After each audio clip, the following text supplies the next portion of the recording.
Good question. That's what we're about to be saying to all of you because you've arrived on our show. Good question.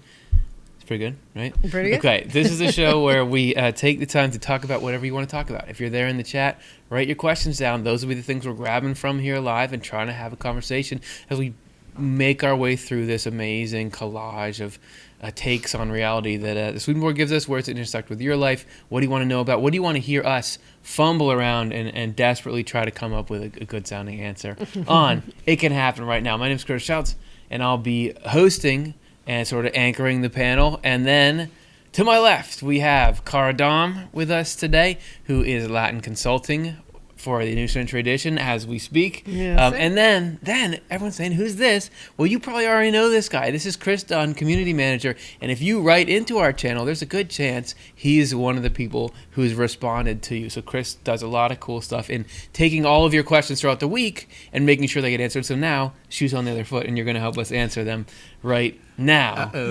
Which I remember Chris was just saying before we started, like, oh, sometimes I see the questions you guys get on this show, and I'm like, oh man, glad I don't have to tackle that one.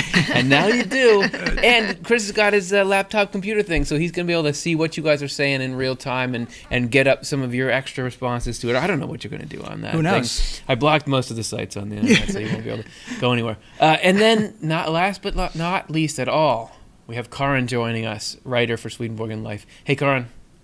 Hello, happy Swedenborg Monday. Happy Swedenborg Monday to you too. Awesome. Now, everybody, I already told you how to play the game. Let's like and subscribe. That's the first step in any of the games. That's important. It seems like a hoop to jump through. It means something to our channel and the analytics, and it gets us onto the YouTube. Need I say more? Put your questions in the chat. All right, let's now get to our very first question, and that starts like this. If you go, this is Tacitus. How's it going? It says, if you go from lower parts of heaven to higher parts, does your spiritual spouse go with you? So this is already like, if you're somebody who's watching this show for the first time, you're out.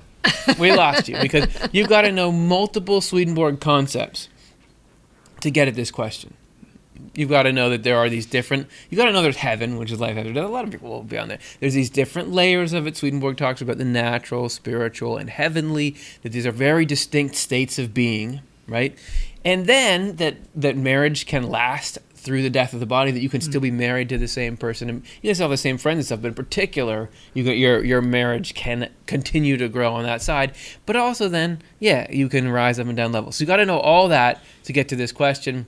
Sorry, there's no time to explain it except for what I just did. So what do you guys think? If we're moving now, Swedenborg sometimes seems to say that you stay in the level that you are, but at other times seems to be changing communities.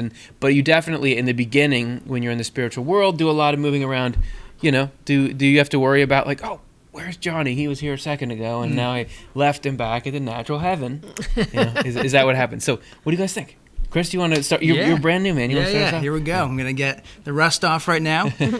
So, while I want to frame this a little bit differently, I want to say that one thing that's really valuable to me to know is that the Lord is constantly trying to bring people together. And particularly in the afterlife, love is kind of like spiritual glue. Yeah. And there's this promise that what we experience as like sentiments of love now between someone that we care about, that is only enhanced. And that's only going to be a bridge that we will kind of walk on with someone and meet them on.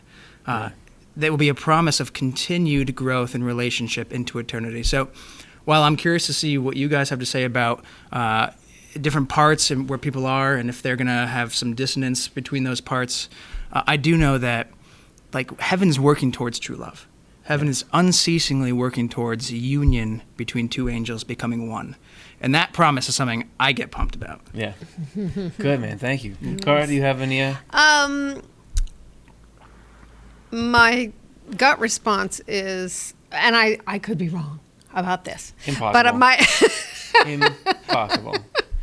We've vetted everyone who's on this show. They're not wrong about you're stuff. cleared. Okay. Yeah. I always feel like I've always thought anyway that the sorting process about which level of heaven you end up in, which is sort of irrelevant to me in a way. You're just where you can breathe and where it works to be alive. But that happens before you're like totally paired up with your partner, and maybe like it would happen in the world of spirits as opposed before you make your final choice for heaven. And that's how I've always thought of that, so that you and your partner would be on the same page. If you're but already that doesn't make sense because somebody goes first usually. Oh. I think of it as being already sorted out, so that you're not like in heaven and then together you're wandering around. Right. I always think of it like after you die, you're in the world of spirits figuring out who am I, what do I love. When that sort of basic decision is made, you find a home, and then in that home is your partner. Right. Well, and there's a specific, it'll even go so far as to say there's a specific place for every person, a specific spot in every room where you feel comfortable. It's not like arbitrarily you're somewhere and where's your spot. If you're the same soul-wise, you're going to the same spot. Carton, what do you think about all of this? Yeah, I think that you really can think the term soulmates, that it means a bonded mind and heart. And if you're in heaven, I think the question said, in levels of heaven. If anyone's in heaven already, then you are either already with your partner, your soulmate partner, your conjugal love partner, and that's not going to dissolve. Like marriages don't dissolve in heaven. In the world of spirits, people can be sorting out, was my relationship a deep one, or was it a surface one, and blah, blah, blah. But in heaven, everybody knows who their partner is, meaning either you enter with your partner because you already have that partner, or you meet somebody there in heaven if you had not found your soulmate yet. And that is, what God has joined together, let no one separate, it says in the Bible. And that to me means it's not about earthly marriage ceremonies. It's about a union of mind and heart. And that is what God does between two people when they have found each other. And that doesn't dissolve, no matter what one is going through, the other is going through with them. You are a team. Swedenborg says it's like you are, you're joined in heart and mind. You are like a heart and lungs going somewhere together. So you're not exactly the same person. You're a team, but you are definitely bonded. And whatever you go through, you go through together. Whatever changes you go through together. So you would stay together wherever you go. Yeah, I'm trying to think of like what's sort of the emotional potency behind the question. And so I feel like on the one hand, you have this question of what if you're, let's say, thinking about life in a new way and kind of ascending up, but your partner's not. Are you stuck with that? Mm-hmm. But on the other hand, or do I need to be worried about I'll lose this person I really love if I go over in this direction? Because in the world, relationships can be imbalanced like that, and the whole thing of what makes a marriage and not a marriage is relatively arbitrary. It's like you can go to Las Vegas and then are you married, right? Yeah. Right. So Swedenborg has this very rational take on that. Yeah, you get to the afterlife and everybody has a sorting out process of where you're really like deeply compatible, and even down to like there could just be one person you're actually compatible with. So if I'm trying to think of like what would drive somebody ask this question, that's all sorted out. But then if you go to one part, does your spiritual spouse go with you? I think about individualistic cultures versus collectivist cultures. I don't know if collectivist is the right word, but that some cultures think primarily about the individual, which I think United States where we are does that. Other cultures primarily think about the group. Heaven is the group. It's like, my lungs went this way and my heart went that way. It doesn't happen. The things move as a unit, even though they're distinct. Once you're in the heaven, in that kind of conjugal relationship that Swedenborg is talking about, there's not something going on with one person that's not going on with the other. But even more so, Swedenborg talks about people moving around till they get to communities in heaven. Mm-hmm, but then he doesn't talk about people then leaving those communities may move but you are with your soulmates, with your the place you're meant to be and be useful. So that whole thing is moving together. It's not like I'm here in heaven and I'm in my community and there's my spouse, but I started really reading some books and listening to podcasts and I'm really learning things and they're not because they just watch TV after. That's not how it is. This is almost like you becoming part of the same organism, right? So does anybody have anything final? Any rebuttals to all that stuff?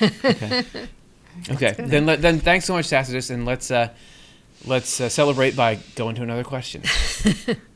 Robert T. Rode asks, as things have changed in the natural world since Swedenborg's century, what do you think has changed in the spiritual world or in heaven since Swedenborg's lifetime? And I'm really glad, Robert, that you asked that question, which I don't know if we've ever gotten that particular question, because I think I always like to clarify that we have a show coming up called How to Get a Home in Heaven, which we'll be announcing at the end of this show. But Swedenborg describes what the houses are like in heaven and these like cool palaces and stuff. That's 250 years ago. That just because people can tend to think of an afterlife as static and frozen in time, or sort of from antiquity, and everything has to be a little old-timey and old-fashioned there.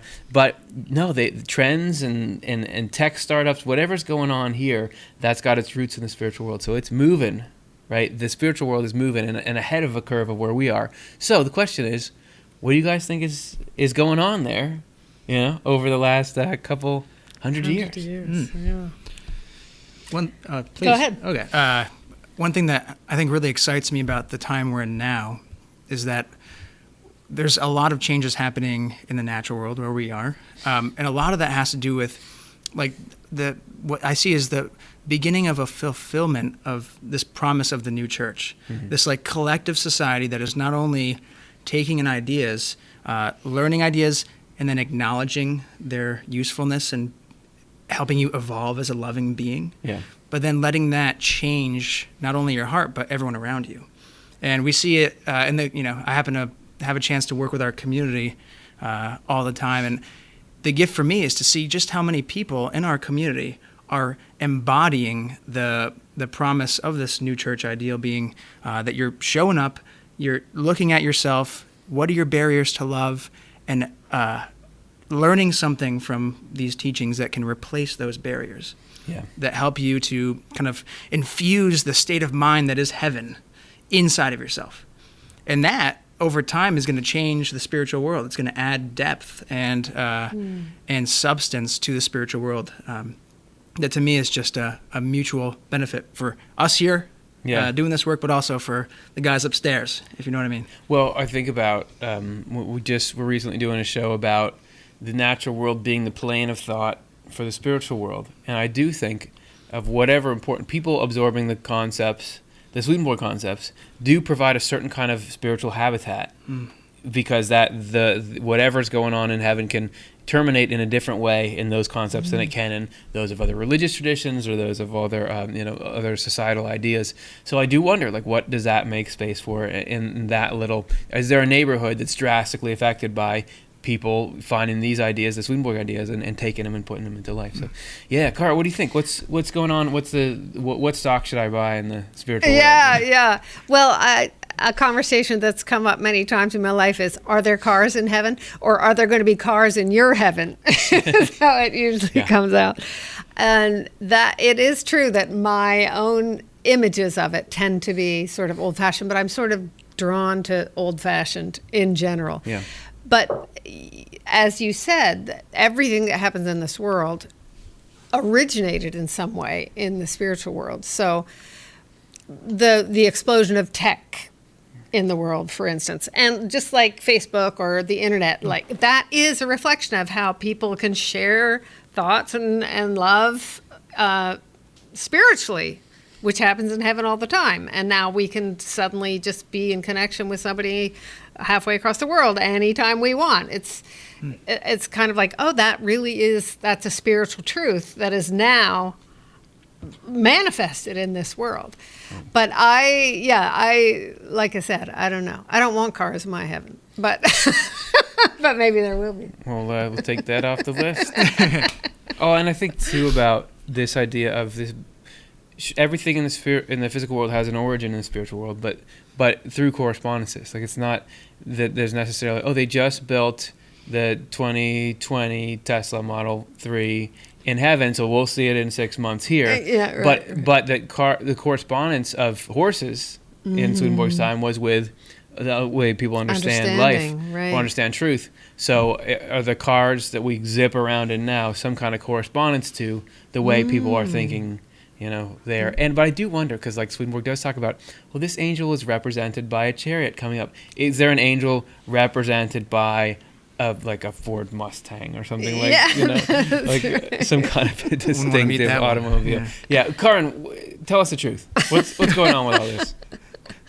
I have definitely thought about that cars have taken the place of what horses were in Swedenborg's day, and the representation of our understanding carrying us around. So I do think that would be reflected in the spiritual world, and that the environments would be changing because the environments are created through the minds of the people there. And so as we come into the spiritual world, people with different kinds of environments in their mind that represent different states of mind, the representations would change. They would adapt. And of course there could be tons of variety, because like Kara, somebody could have a more old-fashioned environment around them, or a more modern looking one.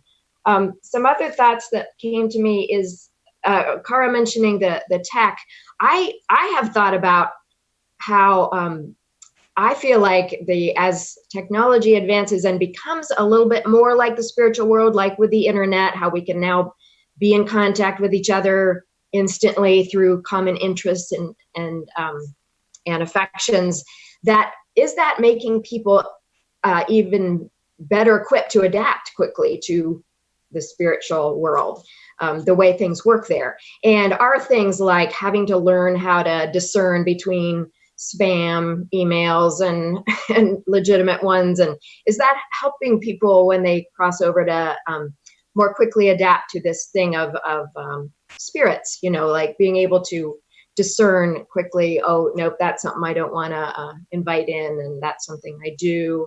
I wonder about things like that. How is it getting us more connected with the spiritual world in terms of how things work, because we now have interesting models of what Swedenborg describes of how thought works and everything in the spiritual world. I wonder if there is even more unity in heaven now than there was 250 years ago, because with us, we become more in touch with all sorts of different kinds of people on earth than there were a few hundred years ago. And does that give us more, more societies that are closer together? Swedenborg says for every person that comes into the spiritual world, into heaven, acts as a link between others that were already there. And that would go for communities. So new communities forming from more people coming in, is that creating more links? And so I think there's probably even more unity, like more connections between everybody in heaven as time goes on. And I think, the last thing I'll say is that definitely, like you guys were saying, things exist first in the spiritual world and then come to earth.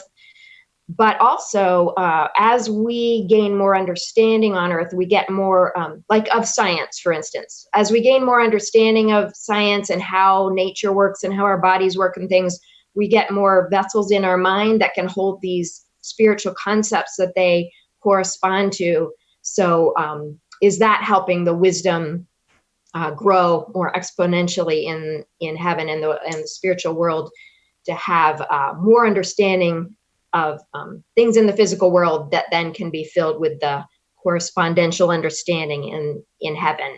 So those are some thoughts.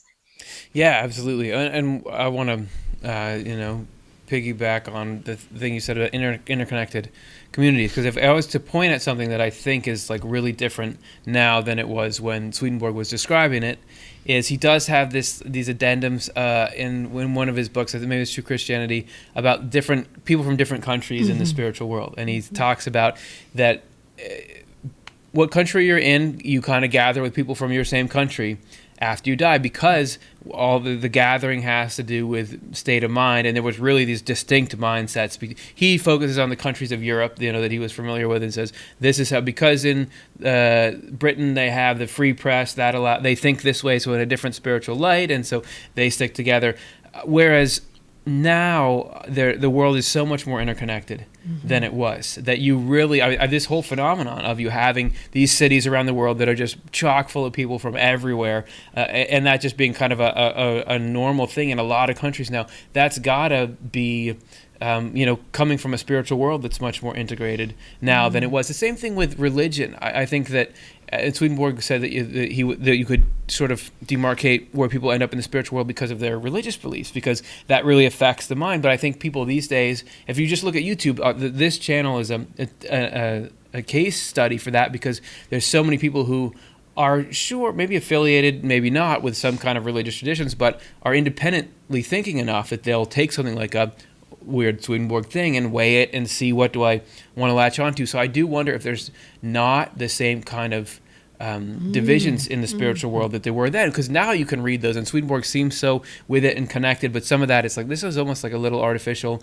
that things are divvied up this way. But really, like in Swedenborg's day, you traveled a little, but not now, where you're just, everybody's been to countries and hopped on planes, and it's just the way of the world, and you get all of your electronics from different countries, and we're just more connected. And so is a spiritual world too. And I wonder if that, because I'm talking for a while on this one, but I wonder, who can stop me? No one. I'm the host. Like, I'm supposed to be the stopper of people that talk too long. We have no power against him.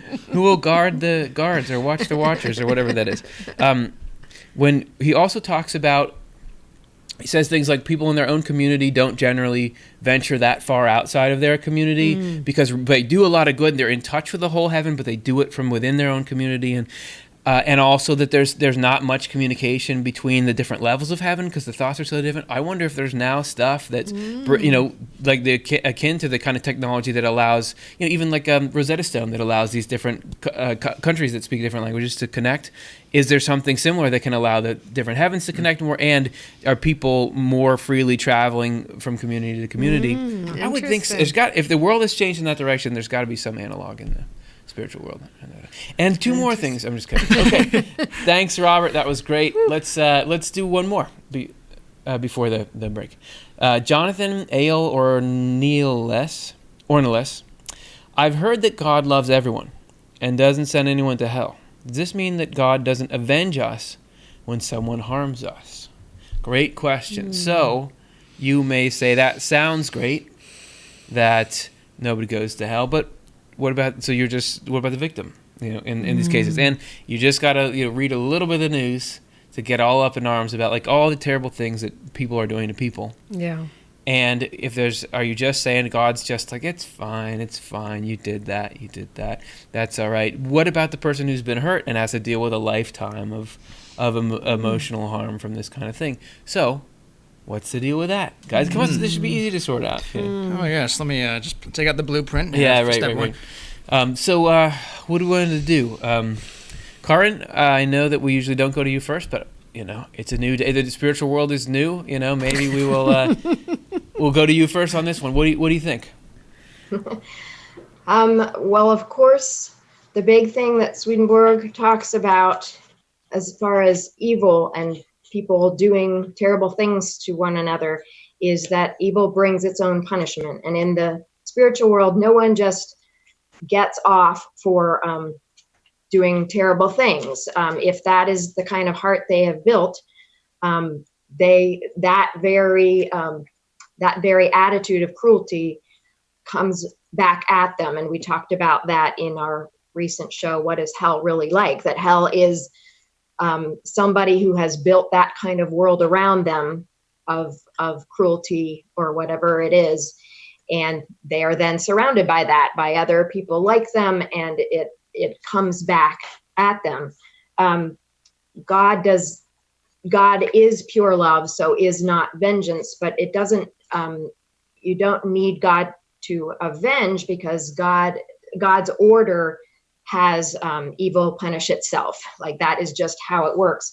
And I'm thinking of our show, Rediscovering Forgiveness, and that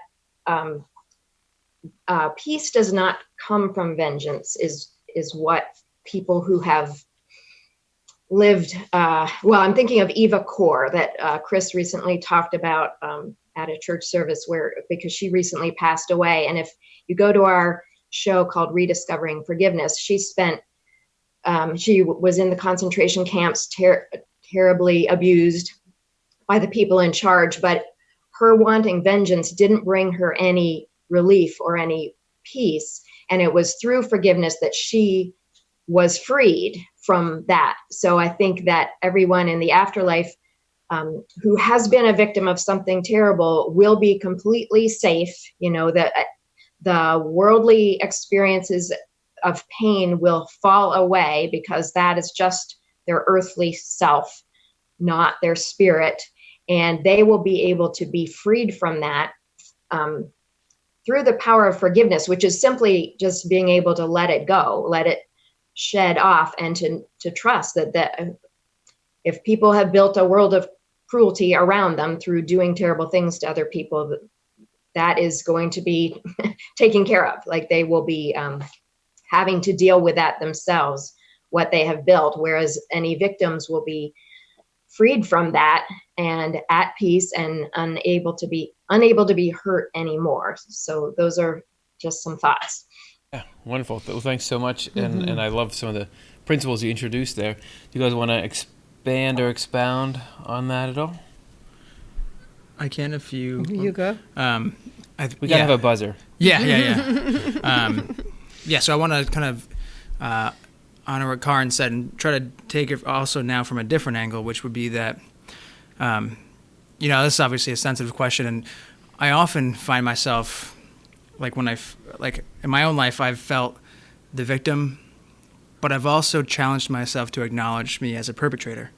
Life isn't always binary. Like, you're not always just one end of the spectrum. You're kind of in flux in the natural world here between good and bad. And so I do know that God is unceasingly working towards building bridges with me.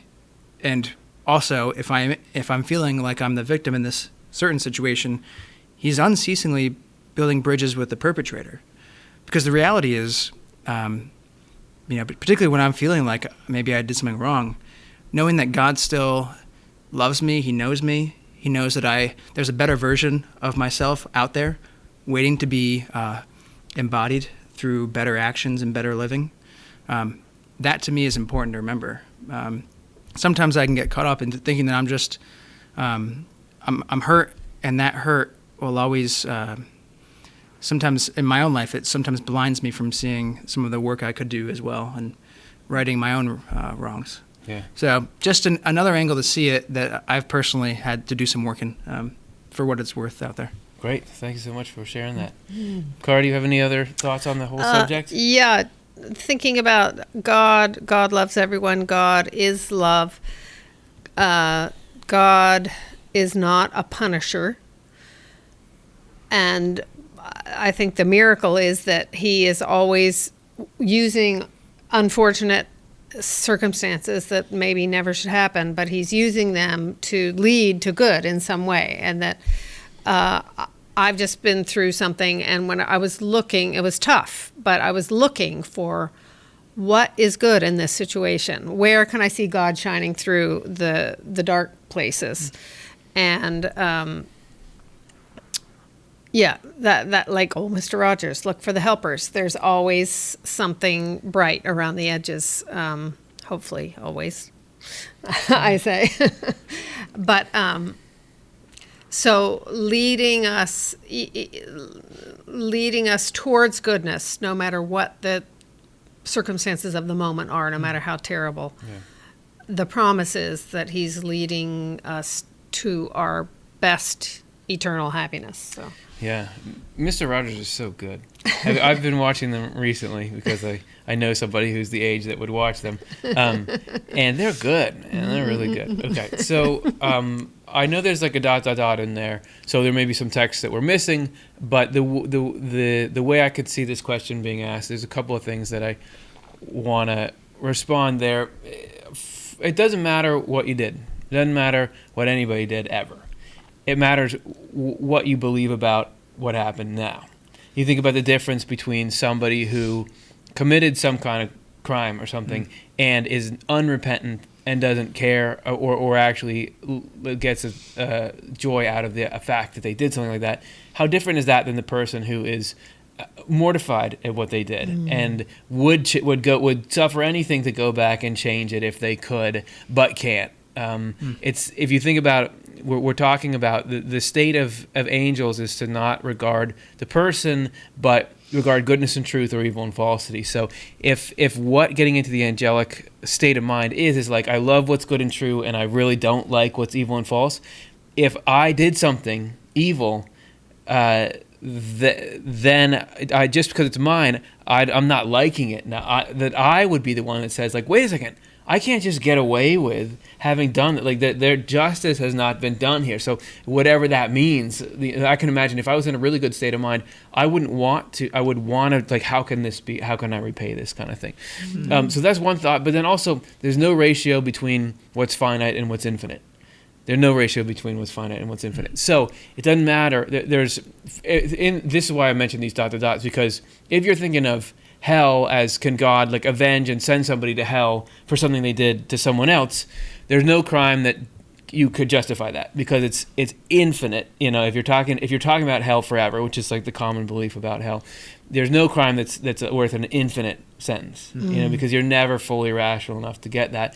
And so that wouldn't really be the best vengeance anyway. That'd be over-venging no matter what. But then on the good, I'm just like this deep into it. Like, have I finished any of these points? But on the other side, no matter what suffering somebody goes through, let's say on the victim side of it, that's finite, the amount of suffering they go through. That the goodness that God will bring out of that for their eternal happiness is infinite.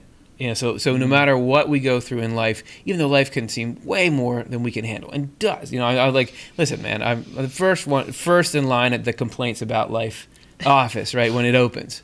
But if God is operating as Swedenborg says, which is that whatever happens to you that's bad, I'm actually working it so that contributes what you learn from there, or what that clears up, or like you, Chris, you say in there, like, I'm looking, where am I the bad person? Whatever that opens up in you is going to repay that pain to an infinite ratio because of what it's going to equip you with to go on and be happy. Then I don't have to worry about feeling sorry for the people in the same way. Like, you're always trying to stop stuff, but realizing in the end, it's sort of like, oh, even the most intense stuff is like, oh yeah, well, I didn't get to have that marshmallow, but somebody gave me the deed to a house. Like, there's not a ratio, even though there is a ratio between those. So that's a couple of the things that I think about when I see that.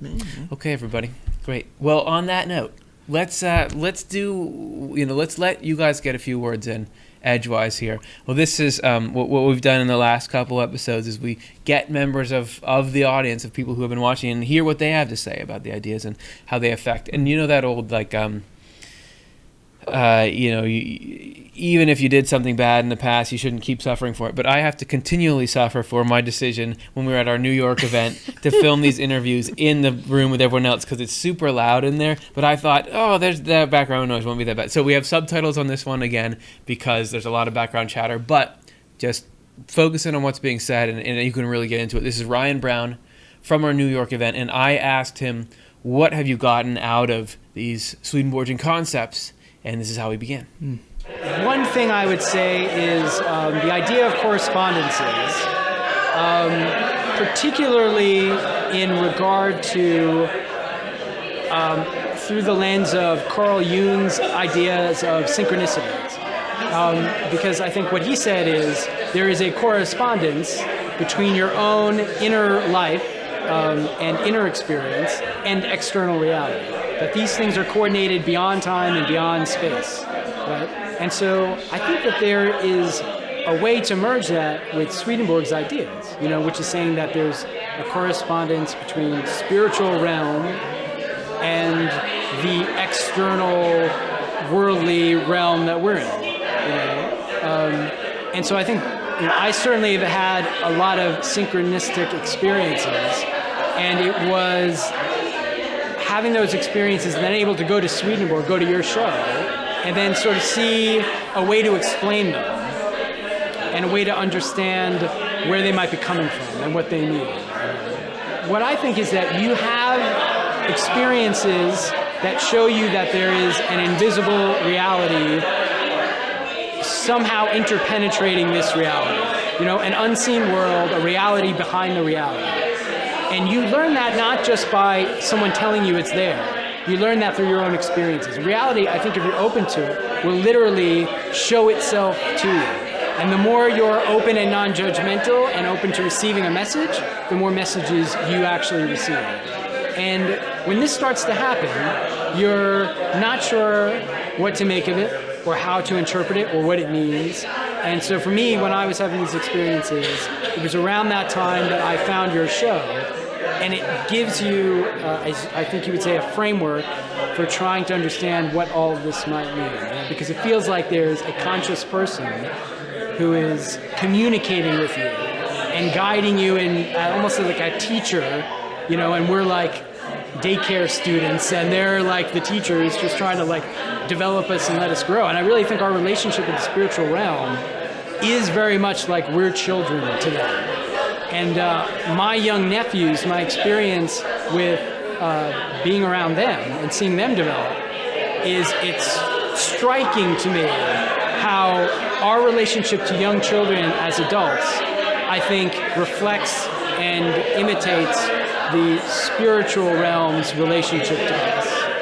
I think we really are like the toddlers or children today. And I would say that the first idea that really hooked me when I first started to watch your show, and like I said, voraciously, almost as if, binge watching, but you feel like you were starving for something that you didn't even realize you had a hunger for. It's only when you started to get fed that you realized you were hungry. And it was the idea of the evil spirits and demonic entities that are very real, very tangible as these books back here. And they're here, and they're almost, the way I think of them is as parasites, or like spiritual parasites or parasites of consciousness, so that just in the same way we see parasites in the natural world, in our realm, they must exist in this realm or field of consciousness in the spiritual realm as well. And it totally changes your way of dealing with your own deficiencies and weaknesses and unhealthy impulses when you know that it's really just this little vampiric sucker that's like attached to your shoulder that's really behind it. It doesn't necessarily make it easier, or that you're able to shrug it off immediately or in an easy way. That little sucking vampire is still there and he's hard to get rid of. But at least it gives you some kind of context to understand, who it is that's responsible for you going through this difficult period. For me, it really has been like BC AD, before Swedenborgian life and after Swedenborgian life. And I mean that without hyperbole. It was really life-altering to the point where it's a line that you can no longer go back across. It's a bridge you cannot retreat across again. Reality is just different. Life is just different permanently after coming across your show. And then I wanted to say one other thing.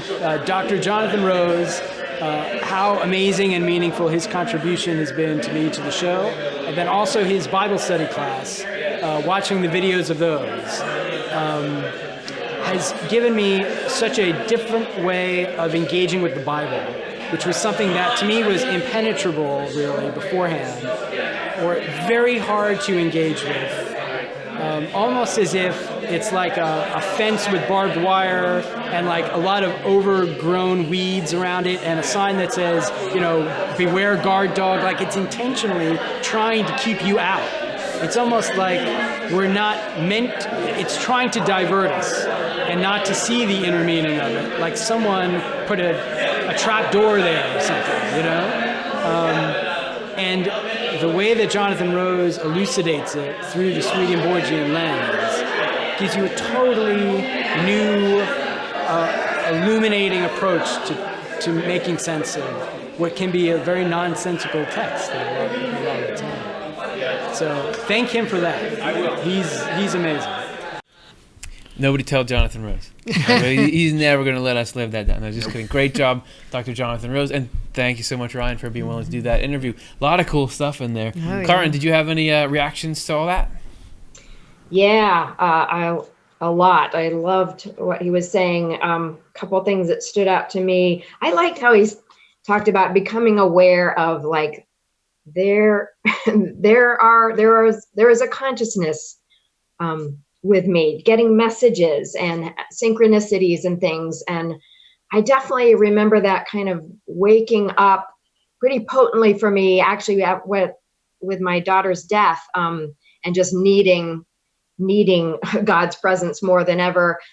Just really waking up to thoughts that would just come in at a certain time with a just very distinct message that I learned to just say, "Oh, that's you, Lord," or that it's an angel, or, that they're with us all the time. Like Ryan was saying, that we are interacting with this unseen world all the time. And if you do start to consider that, I feel like I've been able to just notice a thought or a feeling or a coincidence that happens, and we're interacting all the time.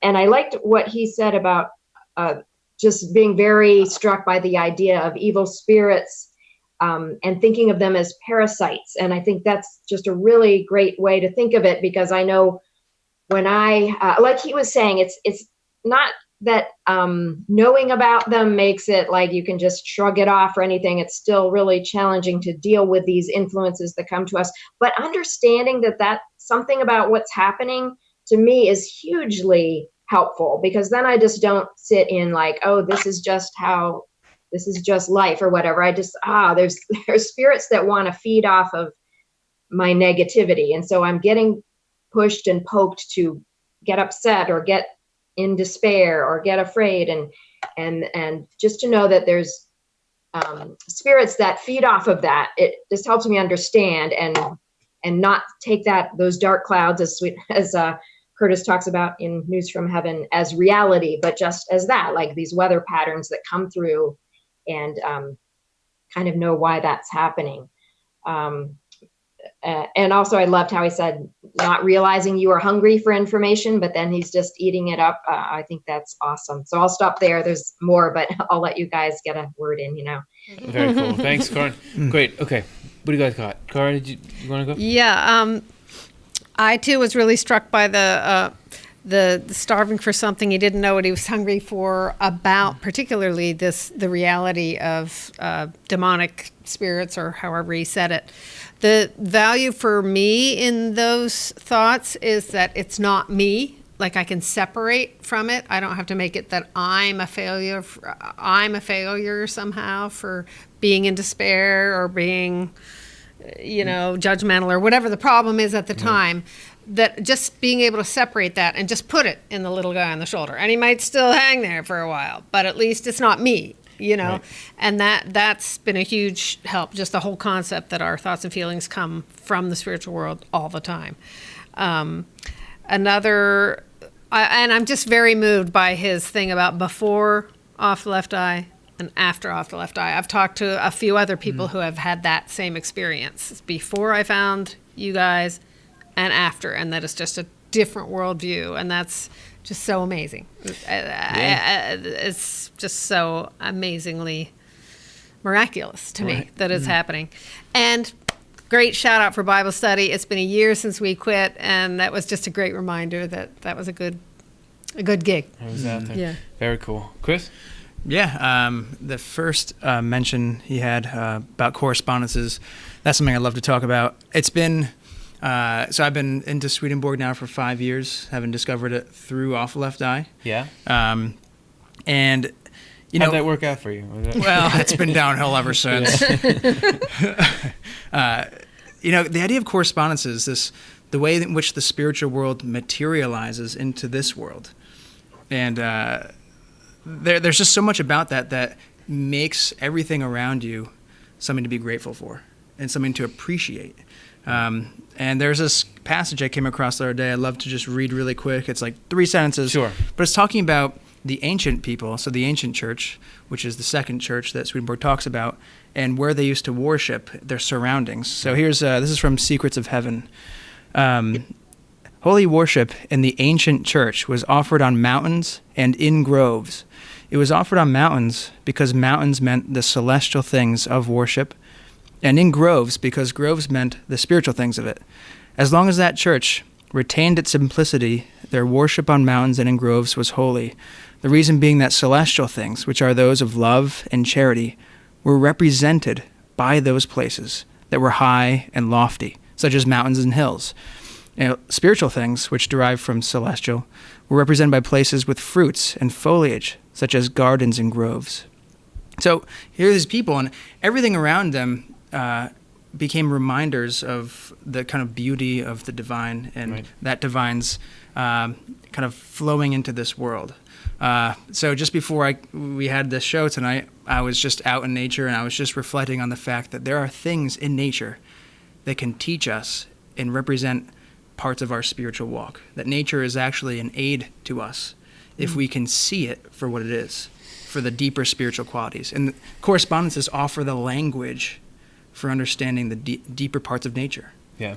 That to me is epic. Yeah, no, it's huge, man. It's unprecedented. Huge. And I want to say that I love that we're like little kids and they're babysitting us, because I do think when Swedenborg is talking about angelic ideas being like, and this was in a News from Heaven that may have aired yet, may not have, I don't know, we've filmed it already, but the angelic ideas are sort of more like the what's going on inside the body, versus our ideas are like the external of the body. I do think it's like if you were trying to explain the internet to a 2 or 3-year-old, that this is, I need to talk in ways that are things you understand. What if it was like one toy could go across the room really, really fast? That's the reason why it's a little hard for the two to connect, and why we have to have particular concepts as a plane for angels to operate into, because you can talk to a kid if you say, well, you know how when you something, well, this is kind of like that. That's what they're trying to do. So I think that was a cool point that he made there. All right, we're going to get back to your questions now. Thank you so much for Ryan for that. Again, before we do, how do you think this whole show happens? Well, it's because people like you step up and support it and make it possible. So here's how you can do that right now. Please consider joining our community of sustaining supporters by going to otle.cosvox.com and setting up a recurring monthly donation at a value of your choice. Any amount helps. Our sustaining supporters are the backbone of what we do at Off the Left Eye and allow us to continue to create high-quality programming that nourishes thousands every week around the globe.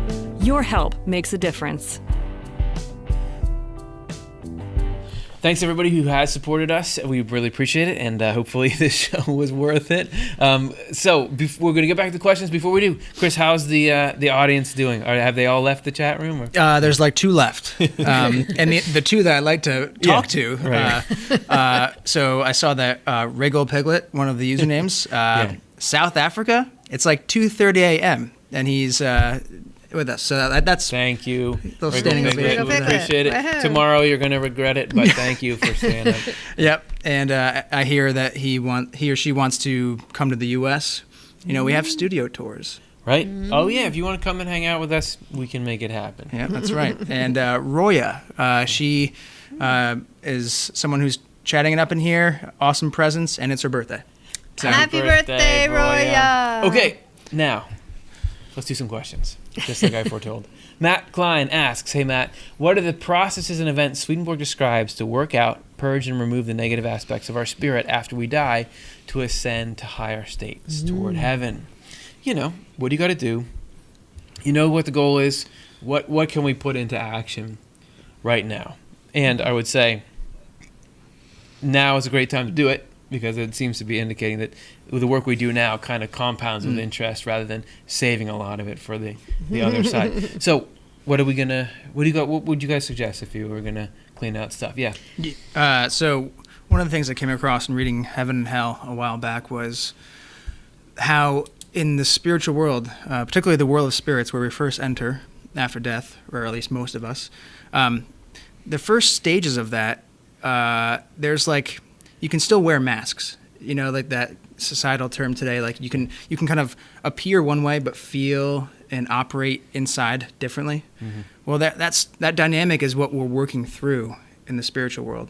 And so for me, the processes to work out are essentially what you feel, and this kind of whole culture within you needs to jive with kind of what's going on without.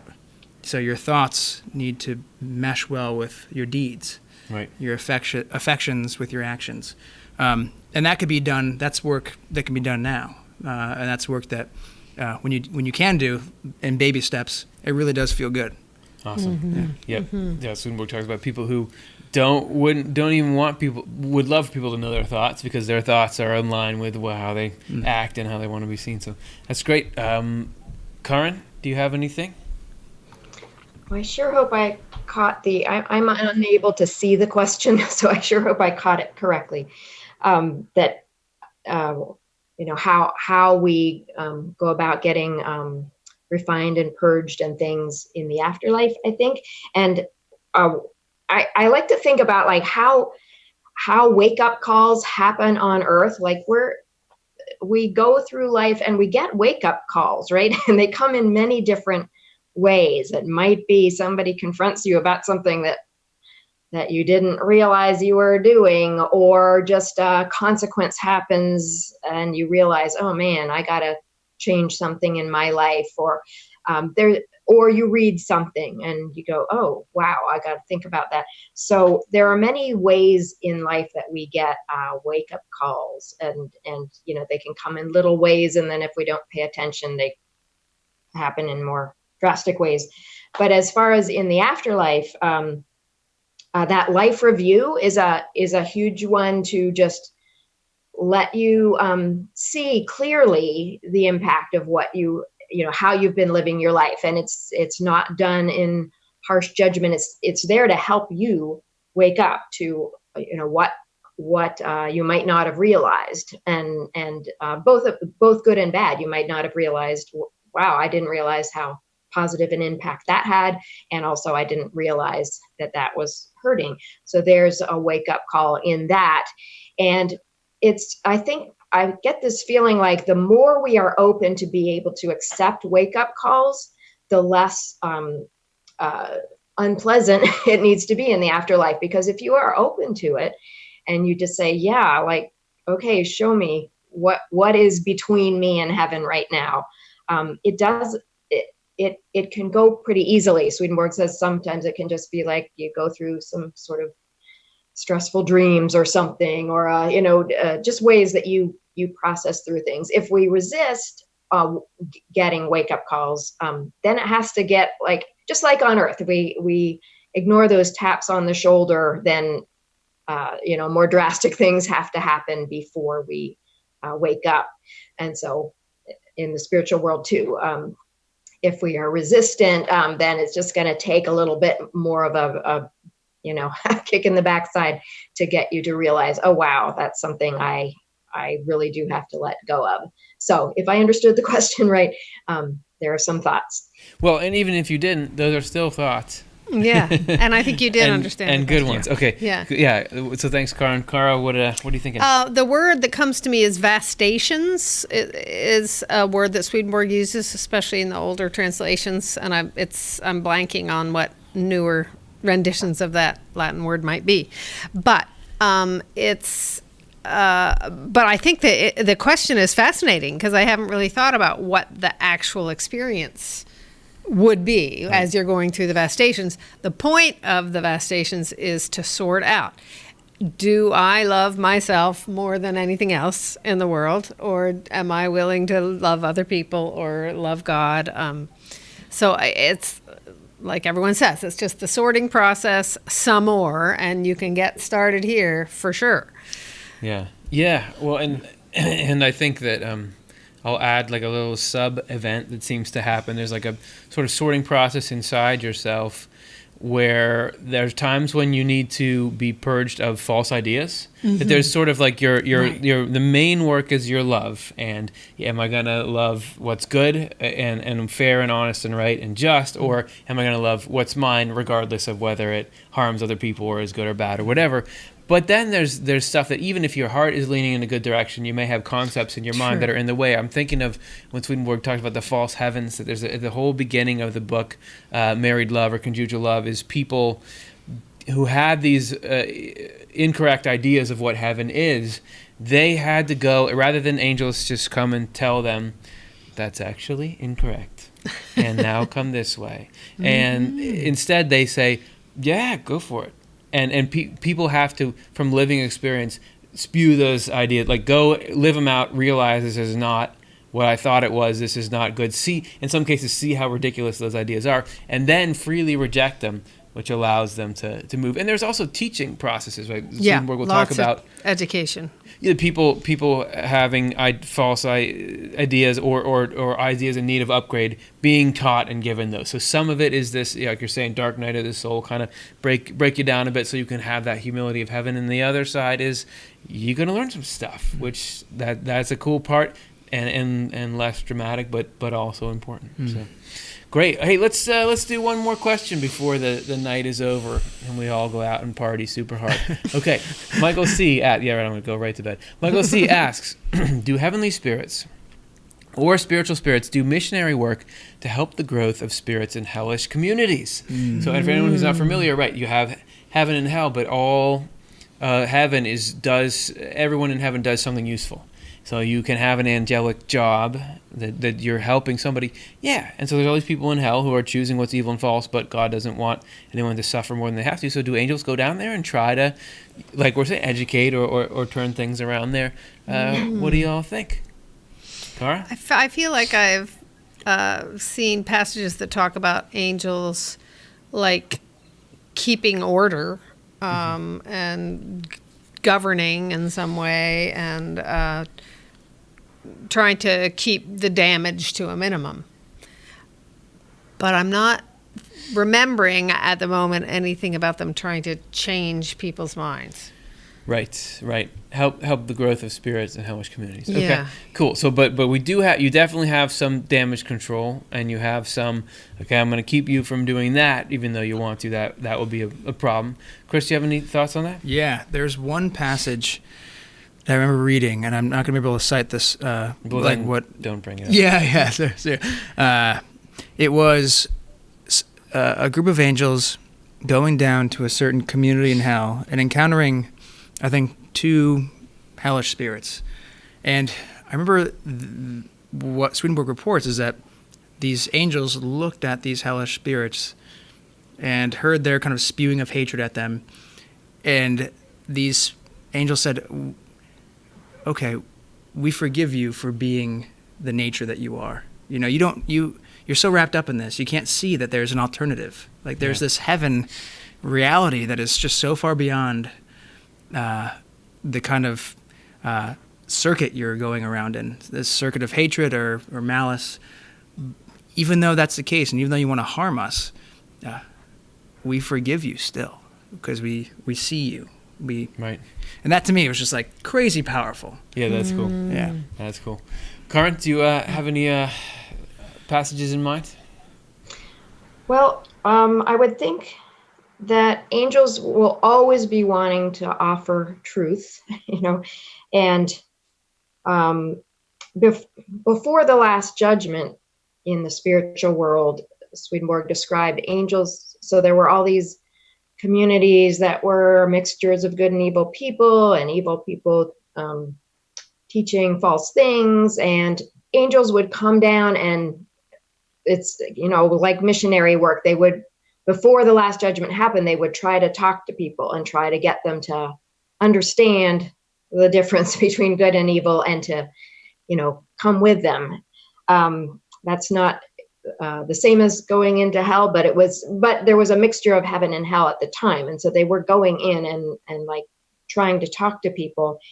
And Swedenborg talks about himself talking to evil spirits a lot, like, and evil spirits being able to sometimes rise up their intellect into heavenly ideas and talk about them with him for a while, but then they don't love those ideas, so they just sink back down into hell. And so I would think maybe that kind of thing happens sometimes, that there can be conversations where angels are talking to evil spirits about something, and but the evil spirits don't want to stay with that idea.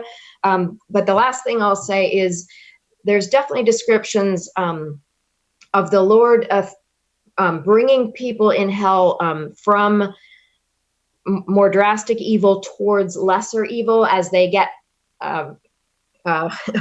vastated, or go through those consequences of their evils and kind of get a sour taste in their mouth for doing that evil. And so they become kind of a little more tame and doing less drastic things.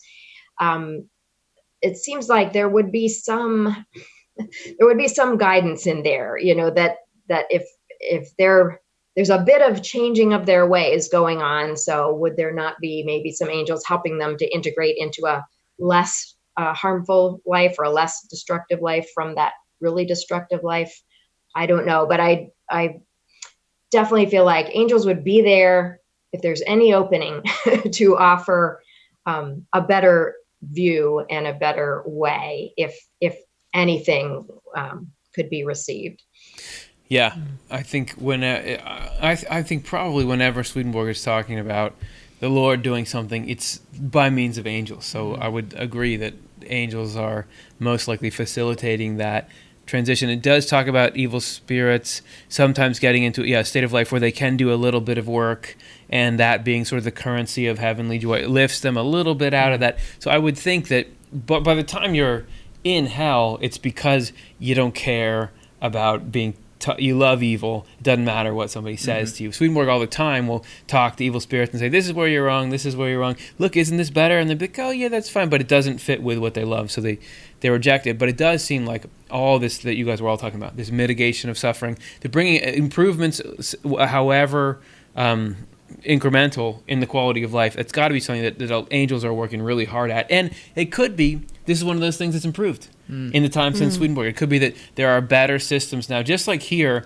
we're continually working to, let's say somebody is in the criminal justice system, and instead of just locking them up, you figure out like a restorative justice or some kind of way that you're giving them a better shot at life. Or people, I even think about people who have various diseases, that sort of being like a place you could be trapped in, but we figured out ways that's less suffering. Well, evil is like a spiritual disease, that maybe there's ways that heaven has found that you can, even if you've chosen an evil life, actually have a little more good in there. Something, who knows, new spiritual technology is letting that happen, something like that. Okay, so what we love is that you'll ask these questions that are right at the margins of our understanding so we can speculate on them, because if there's really a whole spiritual truth that's as vast and broad as physical truth, there's no way that a couple of us up here, having read a couple of 100-year-old books, are going to know it all. So the point is to get to have fun talking through it, and I couldn't have had more fun than I did with y'all tonight. So thanks, Karin. Thanks, Chris.